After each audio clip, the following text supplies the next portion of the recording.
우리 교회는 이번 사순절에 감사함을 넘치게 하라는 말씀을 하나님의 명령으로 받고 지난 교회의 120년의 역사 그리고 우리 지난 인생의 시간들 속에서 불평의 습관들을 찾아내어서 그 습관들, 그 뿌리를 다 캐내고 거기에 감사의 은혜로 채워가기 위해서 여러 영성 활동들을 진행하고 있습니다. 그 중에 하나가 불평 제로 캠페인인데요. 캠페인이라고 했지만 사실 영성 훈련입니다. 이 손목에 불평 제로 팔찌 차고 매 순간 우리의 입술에 파수꾼이 되어서 입술에서 불평이 나올 때마다 이 팔찌를 다른 손으로 옮기는 이 과정, 이것을 통해서 우리가 불평을 했다라는 것을 의식하는 것이죠. 또 우리의 입술에서 불평을 감지했다면 이제 어떻게 하면 이 불평을 하지 않을까 하면서 몸부림치면서 불평을 제거해보는, 불평을 감사의 말로 바꾸어보는 그런 애를 쓰고 있는 것입니다. 그 몸부림의 이유가 이것입니다. 한번 따라하겠습니다. 불평을 묵상하면 불평스러운 인생이 되고, 감사를 묵상하면 감사한 인생이 된다. 모든 불행의 뿌리는 불평이요, 모든 행복의 뿌리는 감사다. 몇 주차 계속 반복하고 있습니다. 우리의 불행의 뿌리에는 이 불평이 있기 때문에 가정에, 교회에, 이 사회에 이 불평의 습관을 바꿔내지 않으면 불행한 인생으로 계속 살아야 하기 때문에 우리는 이 불평을 어떻게든 뿌리 뽑아서 감사로 바꾸기 위해서 이 영성 훈련을 하고 있는 것입니다. 여러분, 우리의 삶을 한번 돌아보십시오. 모든 우울과 교만과 비난과 대립과 갈등과 전쟁의 현장의 뿌리에 뭐가 있는지 보십시오. 불평이 있는 것이에요. 일그러진 마음과 생각 속에 나타나는 불평, 이 불평이 뿌리 깊게 내리고 있기 때문에 불행의 역사가 시작되는 것입니다. 그렇기 때문에 모든 불행의 뿌리에는 불평이요, 모든 행복의 뿌리에는 감사라는 이 말씀, 감사로 내 삶을 바꿔내기 위해서 지금 영성 훈련으로서 이 일을 감당하고 있는 것입니다. 목사님, 이 링 하나 바꾸어낸다고 해서 우리의 삶에 큰 변화가 일어나겠습니까? 여러분, 그러면 이 작은 일도 우리가 해내지 못하는데 여러분이 기대하시는 큰 변화는 어디서 일어나겠습니까? 우리가 건강해지기 위해서도 내가 먹는 밥 한 끼의 식습관을 바꿔내야 하고, 내가 호흡하며 걷는 걸음 하나의 자세를 바꿀 때 변화가 시작되는 것입니다. 그러나 그것을 해내지 못하면 더 큰 변화, 더 큰 새로움의 기회는 영영 오지 않을 수도 있다는 것입니다. 이 불평제로 캠페인에 있어서 가장 기본적이면서도 가장 중요한 실천사항이 있습니다.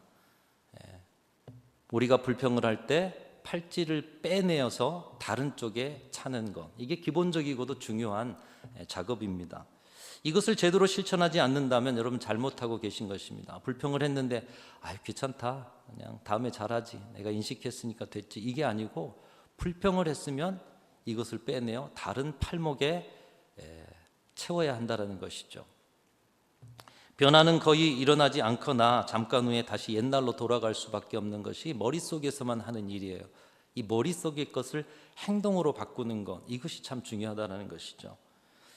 이 캠페인을 사순절에 하는 이유도 그것입니다. 이것을 실천하기 위해서 그냥 머리로 하는 것이 아니라 십자가 지는 고난을 받는 마음으로 실천하기 위해서 이 사순절에 하는 것 아니겠습니까?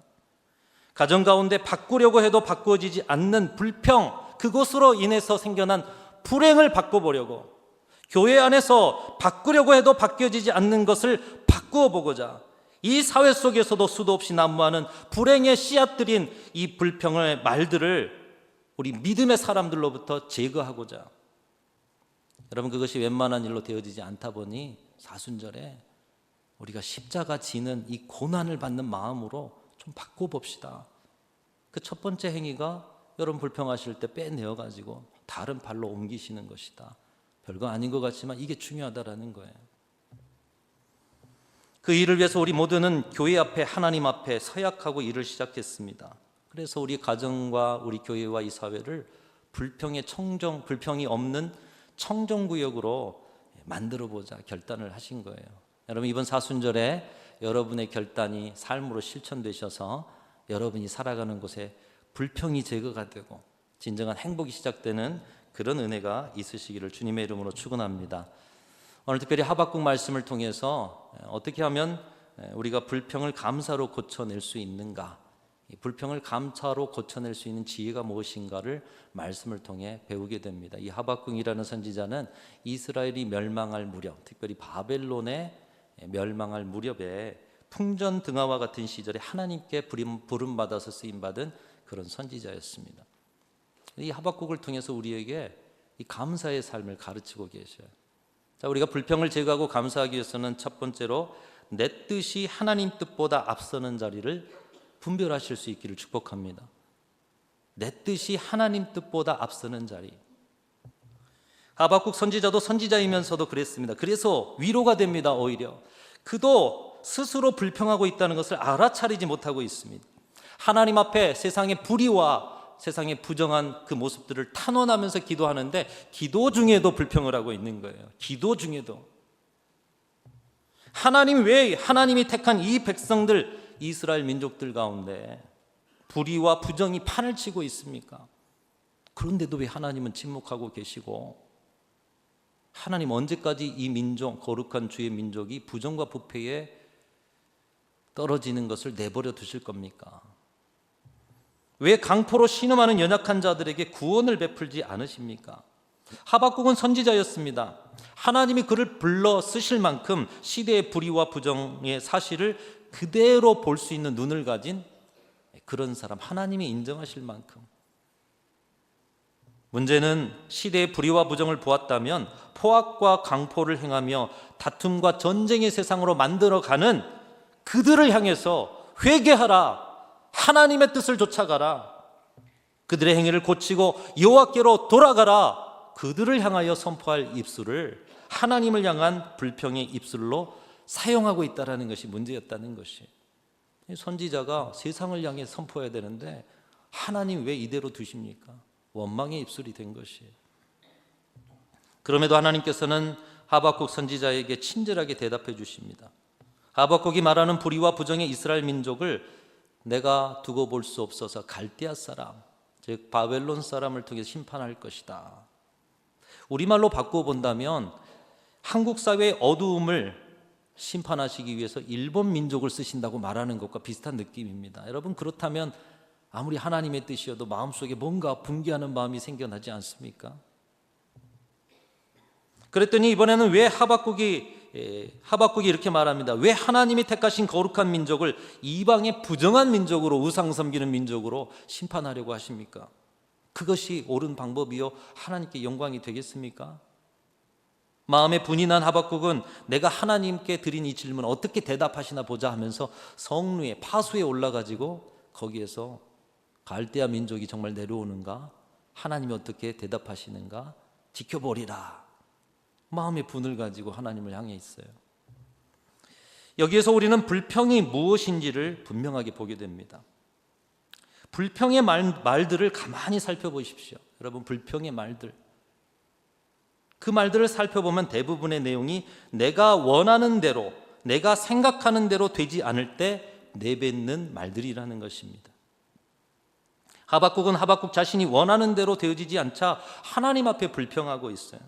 이스라엘 민족이 불의한 것도 이 민족이 조금 거룩해져야 되는데, 그렇다고 이방 민족의 심판을 받는 것도, 이방 민족을 들어 심판의 채찍을 받는 것도, 아니 우리 민족이 어떤 민족인데 저 우상 섬기는 민족에게 심판을 받아? 자기의 뜻과는 안 맞다라는 거예요. 여러분, 근데 이 순간 하박국의 모습 속에 하나님의 뜻을 살피고는 있느냐는 것이죠. 자신의 뜻이 하나님보다 앞서는 자리임을 오늘 말씀, 우리가 읽은 말씀 이전에 1장과 2장을 보면 그런 모습들이 보여지고 있습니다. 때로 우리도 그렇습니다. 하나님의 뜻은 전혀 묻지 않고 우리가 원하는 대로 되기를 바랄 때가 너무나도 많습니다. 특별히 불평의 자리를 보십시오. 하나님의 뜻 생각합니까? 내 뜻이 먼저예요. 내 감정이 먼저예요. 내 뜻대로 안 되는 것들을 수도 없이 늘어놓고 자신의 뜻만 고집하는 자리, 바로 불평의 자리인 것이에요. 이렇게 볼 때 우리의 불평의 자리는 나를 향한, 우리 가정을 향한, 교회를 향한, 이 시대를 향한 하나님의 뜻을 잊어버린 자리다, 이렇게 말할 수가 있는 거예요. 불평의 자리는 내 뜻이 아닌 하나님 뜻보다 앞서는 자리이다. 내 뜻이 하나님 뜻보다 앞서는 자리이다. 불평을 멈추기 위해서는 내 뜻이 하나님 뜻보다 앞서고 있는지 그렇지 않은지를 민감하게 분별할 때 우리는 불평을 멈출 수가 있다는 거예요. 여러분, 신앙생활이 무엇입니까? 내 뜻대로 안 돼도 주님 뜻대로 되기를 원해서 우리 주님 의지하고 살아가는 것이 신앙생활인 줄로 믿습니다. 내 뜻대로 안 돼도 주님의 뜻이면 되는 거예요. 그것을 우리 예수님께서 주기도문을 통해서 가르쳐 주셨어요. 우리 같이 한번 앞부분만 읽겠습니다. 시작. 하늘에 계신 우리 아버지, 아버지의 이름을 거룩하게 하시며 아버지의 나라가 오게 하시며 아버지의 뜻이 하늘에서와 같이 땅에서도 이루어지게 하소서. 우리 주님이 가르쳐 주신 기도 안에 우리 뜻이, 내 뜻이 이루어지길 바란다, 이런 기도가 없어요. 아버지의 뜻이. 내 뜻대로 안 돼도 그 자리에 서서 우리 하나님이 일하실 것을 믿고 하나님이 선하게 주장하실 것을 믿고 우리 하나님 바라보면서 인내하면서 하나님께 맡기며 살아가는 자리, 바로 그것이 신앙의 자리라는 것입니다. 그 모습을 우리 예수님께서 십자가 지시기 전 겟세마네에서 보여주셨어요. 아버지여, 할 수 있거든 이 잔을 내게서 옮기시옵소서. 그러나 나의 원대로 마옵시고 내 뜻대로 마옵시고 아버지의 원, 아버지의 뜻대로 행하시옵소서. 내 뜻과 아버지의 뜻을 잘 분별하고 하나님 아버지의 뜻을 따라갈 때에 우리는 불평의 자리를 감사의 자리로 바꿀 수 있게 되는 것입니다. 오늘 이 삶이 저와 여러분의 삶이 되시기를 축복합니다. 민감하게 보십시오. 내가 하나님의 뜻보다 앞선 자리는 없는가? 두 번째로 불평을 감사로 고쳐내는 지혜가 무엇이냐? 끌어당김의 원리를 잘 활용하는 것입니다. 한번 따라합니다. 끌어당김의 원리. 뭔가를 이렇게 끌어당긴다는 거죠. 앞에서도 말씀드렸듯이 우리가 하는 불평의 말들을 보면 내가 원하는 대로 되어지지 않았기 때문에 늘어놓는 경우가 대부분이라는 것입니다. 여러분, 왜 원하는 대로 되지 않은 것을 막 입으로 뱉어요? 왜 원하는 대로 되지 않는다고 우리가 그것을 불평을 합니까? 원하는 대로 되기를 바라니까요. 그런데 내가 원하는 대로 되기를 바라면서 내가 원하는 바대로 되어지지 않는 것들을 다 꺼내놓다 보면 내 생각이 내가 원하지 않는 것들에 초점이 맞춰지게 됩니다. 그러니까 늘 원하지 않는 것들을 생각하게 돼요. 그리고 내 말은 원하지 않는 것들에 대한 말들로 가득 차게 되는 것입니다. 원하는 삶을 살고 싶어서 원하는 대로 되지 않은 것들을 말했는데 오히려 원하지 않는 것에 대한 말이 모입니다. 생각이 모입니다. 삶이 그렇게 원하지 않는 것들로 가득 차오르는 거예요. 그러다 보니 결국에는 원하지 않는 삶을 살게 되는 거. 불평이 불평을 끌어당긴다는 거예요. 불평의 생각이 불평의 생각을 끌어당기고요. 불평의 말이 불평의 말을 끌어당기고 결국에는 우리의 삶 전체가 불평으로 가득 차게 되는 거. 이것을 윌 보엠 목사님이 끌어당김의 원리 이렇게 표현했습니다. 여러분 생각해 보십시오. 동네에서 둘셋 모여서 서로 많은 이야기를 나누시죠. 대부분의 이야기가 무슨 이야기일까요? 좋은 이야기도 물론 있으시겠지만 때로는 불평하고 흉보고 신세한탄하고 특별히 자신의 가정에 대해서 마음 만든 분들이 모여서 남편 흉보고 아내 흉보고 시어머니 흉보고 동네 사람에 대해서 삶의 문제에 대해서 이 국가에 대해서 여러 불평을 함께 하다 보면 서로의 마음이 불평으로 하나가 됩니다. 불평으로 하나가 돼요. 그리고 불평의 동역자가 됩니다. 아이, 주님이 우리를 세우시는데 불평의 동역자로 세우셨습니까? 처음에는 마음이 시원한 것 같습니다. 아이고, 내 마음 이해해주고 내 말 들어주는 사람이 있네. 그런데 나중에 보면 그 자리가 항상 불평의 말들로 가득 차 있어요. 오늘은 가서 무슨 불평을 들어놓을까? 생각도 불평이에요. 그러다 보니 나중에는 이상하게 내어놓았던 불평을 흠을 잡고 그것으로 비난하며 싸울 때도 있는 것을 볼 수 있지 않습니까? 왜 그렇습니까? 불평의 말이 불평의 생각이 됩니다. 그리고 관점이 되고 인격이 되고 삶이 되어버린 것입니다. 불평이 불평을 끌어당기는 것이죠. 여러분, 우리 교회의 어떤 자리도 어떤 소그룹도 불평 동역자들이 모여있는 소그룹이 되지 않기를 주님의 이름으로 축원합니다. 불평을 전염시키고 끌어들이는 불평의 블랙홀이 되지 않기를 바랍니다. 이 불평제로 캠페인을 간절히 마음으로 실천하다 보면 또 하나의 이점은 뭐냐? 자연스럽게 불평하는 자리에 안 간다는 거예요. 그렇죠? 이거 이뤄내야 되는데 불평하는 사람들 사이로 탁 하면 나도 뭔가 꺼내놔야 되거든요. 나도 그분들이 하는 것에 동의를 하고 동조를 해야 되거든요. 그래서 불평의 청정구역을 찾아 나서는 거예요. 감사하는 사람들, 불평하지 않는 자리들. 오늘 하박국도 하나를 불평했더니 그 다음에 다른 하나의 불평이 따라오고 있습니다. 자신의 민족의 죄악상을 보면서 우리 민족이 이렇게 해서 되겠나? 하나님 이대로 두실 겁니까? 그래서 하나님께서 그러면 내가 이방 민족을 통해 심판하겠다. 그러니 또 하나의 불평이 따라왔어요. 왜 그런 식으로 심판을 하십니까, 하나님? 끌어당김의 원리가 작용하고 있는 거예요. 여러분들, 이 끌어당김의 원리는 불평만 아니라 감사에도 적용이 됩니다. 감사의 습관으로 끌어당김의 원리를 사용하는 좋은 글 하나 있는데 우리 같이 한번 읽어보겠습니다. 같이 읽겠습니다. 시작. 옷이 몸에 좀 낀다면 그건 잘 먹고 잘 살고 있다는 것이고, 닦아야 할 유리창, 고쳐야 할 하수구가 있다면 그건 나에게 집이 있다는 것이고, 지불해야 할 세금이 있다면 그건 나에게 직장이 있다는 것이고, 난방비가 너무 많이 나왔다면 그건 내가 따뜻하게 살고 있다는 것이고, 세탁하고 다림질해야 할 일이 산더미라면 그건 나에게 입을 옷이 많다는 것이고, 온몸이 뻐근하고 피로하다면 그건 내가 열심히 일했다는 것이고, 이른 새벽 시끄러운 자명종 소리에 깼다면 그건 내가 살아있기 때문이다. 모두 다 불평할 수 있는 자리 아닙니까? 근데 이 불평을 감사로 바꿨을 때 감사가 또 다른 감사를 하게 만드는 것이죠. 저와 여러분의 삶에는 이 끌어당김의 원리가 감사로만 나타나서 여러분의 감사가 또 다른 감사를 하며 살게 하는 놀라운 기적과 변화가 있으시기를 주님의 이름으로 축원합니다.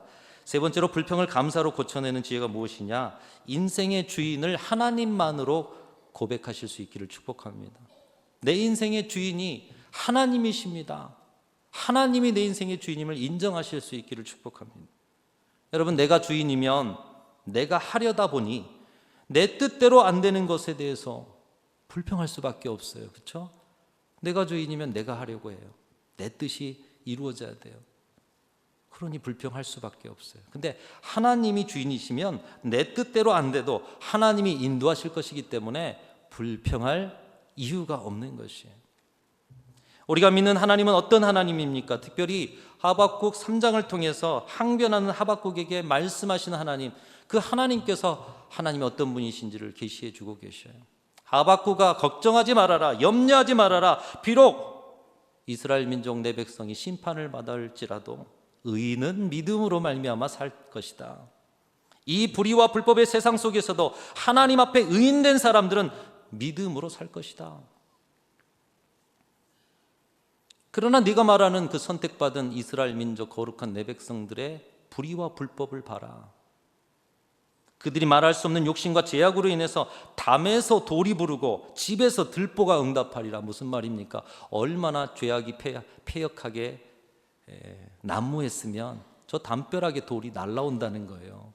들보가 무너진다는 거예요. 그 자연도 인간의 죄악을 안다라는 거예요. 말할 수 없는 불의와 불법이 행해지는데 어찌 그들이 내 백성이요? 그들을 왜 심판하지 않겠느냐? 내가 내 민족을 이방 갈대한 민족으로 심판하지만 그들도, 그 갈대한 민족도 그들의 우상과 함께 무너지리라. 그러니 하박국아, 오직 여호와는 성전에 계시니 온 땅은 그 앞에서 잠잠할지니라. 무슨 말씀입니까? 이 불의와 불법의 세상 속에서도 하나님이 일하셔서 결국에는 하나님은 예배 받으시고 영광 받으실 것이라는 거예요. 그러니 불평을 그만두고 잠잠해라. 물이 바다를 덮음같이 여호와의 영광을 인정하는 것이 온 세상에 가득한 것을 네가 볼 것이다. 이 말씀을 듣고서 그동안 정의감에 뭔지 모를 하나님께 불평하고 원망했던 하박국이 정신이 번쩍 드는 거예요. 온 땅에 죄악이 관영하다 보니 잠깐 한눈 팔아서 하나님이 어떤 분이신지를 잊어버렸는데 하나님의 말씀 앞에서 하나님이 어떤 분이신지를 다시 깨닫게 되는 거예요. 정신이 번쩍 드는 거예요.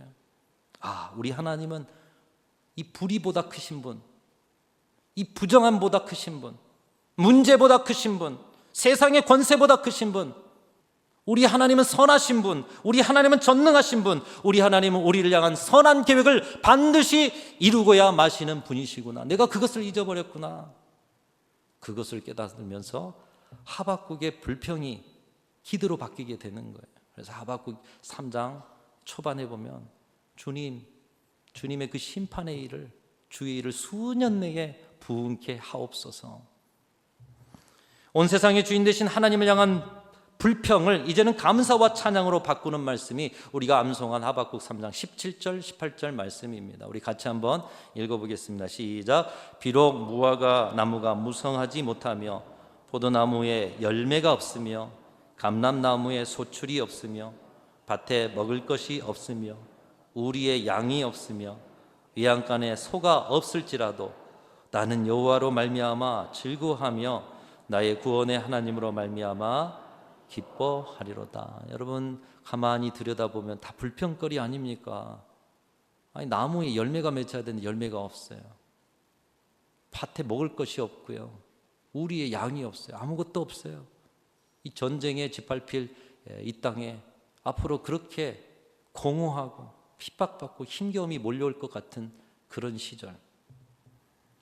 그러나 이제는 내가 이전에는 불평하는 사람이었지만 이제는 내가 원하는 대로 이루어지지 않아도 그 모든 것 속에서 구원을 이루실, 그 선하신 계획을 이루실 하나님을 바라보며 기뻐하겠습니다. 즐거워하겠습니다. 찬송하겠습니다. 여러분, 이것이 저와 여러분의 고백 되시기를 주님의 이름으로 축원합니다. 사랑하는 성도 여러분, 우리 삶에 왜 불평거리가 없고 왜 원망거리가 없겠습니까? 그러나 그것마저도, 그 자리마저도 우리 하나님이 일하시는 자리임을 믿을 때, 그리고 그 일하심을 온전히 이루어 가실 것을 믿을 때 우리는 그 힘겨운 자리에서도 감사하고 기뻐하고 찬송할 수 있게 되는 줄로 믿습니다. 내 인생의 주인이신 하나님은 우리를 그저 버려두지 않으십니다. 감사할 수 없는 중에 감사하게 만드시고 나의 인생에 착한 일을 시작하시고 결국은 이루고야 마시는 하나님, 그 하나님을 주인으로 모시고 살아갈 때 우리는 삶의 모든 자리에서 내 뜻대로 안 돼도 하나님 감사합니다. 이 고백을 드리며 사는 복된 인생이 되어지게 될 줄로 믿습니다. 오늘 이 삶이 저와 여러분의 것이 되실 수 있기를 주님의 이름으로 축원합니다. 내 뜻과 하나님의 뜻을 분별하십시오. 그리고 끌어당김의 원리를 감사로 누리고 체험하십시오.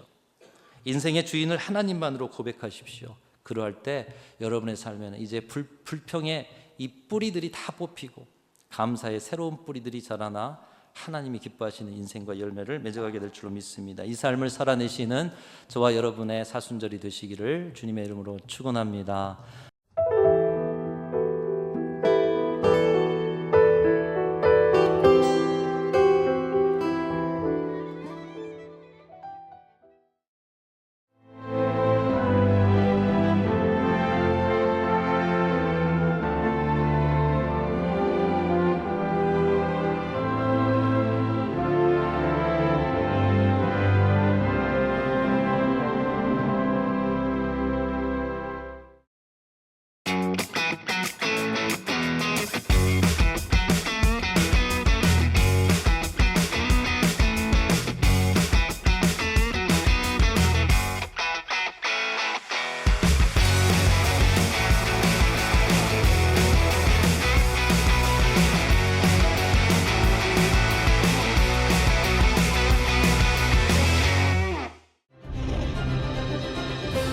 기회는 준비된 도시를 선택합니다. 대지엔 바이오, 반도체, 도심엔 문화, 하늘엔 우주. 대한민국 미래 산업의 새로운 가능성을 열어가는 곳. 격이 다른 도시, 순천입니다.